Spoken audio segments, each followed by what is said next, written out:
Okey, ini adalah bold poster. Ini adalah bold poster kedua. Kita guna gambar yang sama. Upload gambar produk, tekan siap, kita klik mula. Langkah 1, muat naik produk.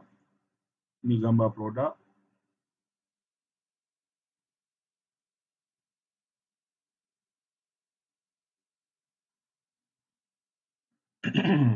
So, dia akan bagi cadangan teks dan elemen visual untuk poster jualan. Teks 1, tajuk utama sejuk gila kecil tapi power, seruan tindakan, call to action beli sekarang, kabel pun percuma.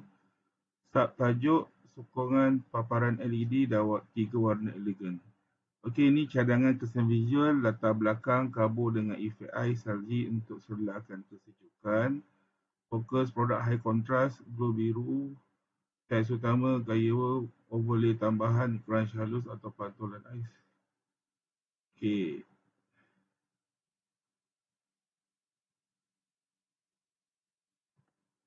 Saya nak minta dia tambah.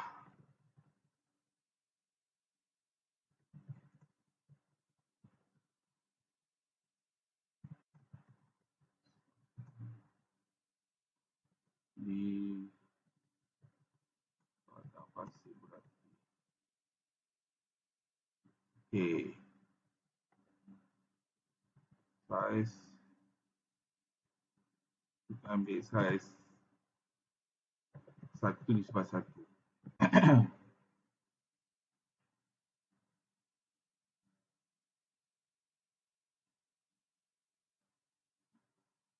Okey, 1:1 ni adalah saiz petak. Saiz petak ni dia umum lah. Boleh pakai dekat kebanyakan platform, kebanyakan placement.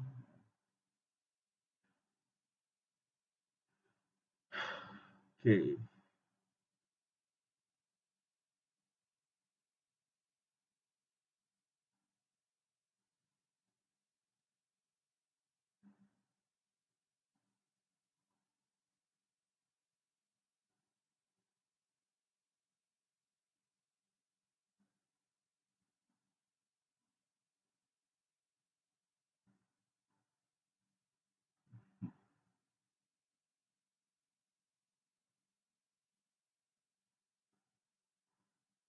Dia tukar berapi betul-betul.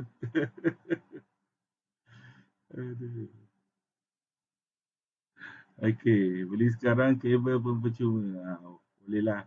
Kalau nak ubah saiz belakang, tukarlah background gambar, kasih dalam Eskimo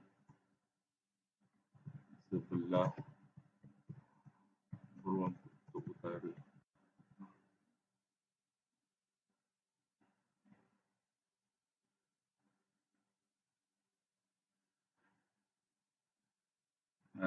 Okay.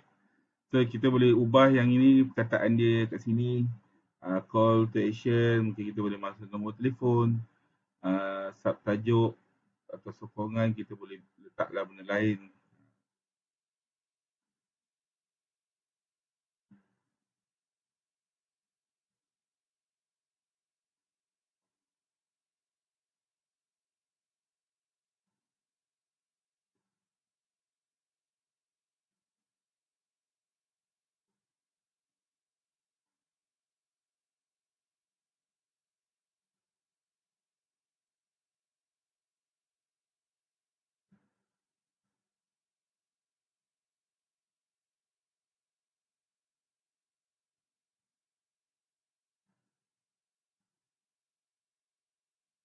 Tengok macam mana dia buat.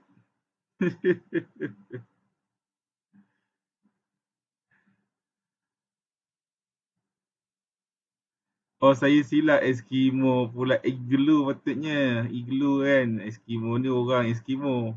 Tapi okey lah.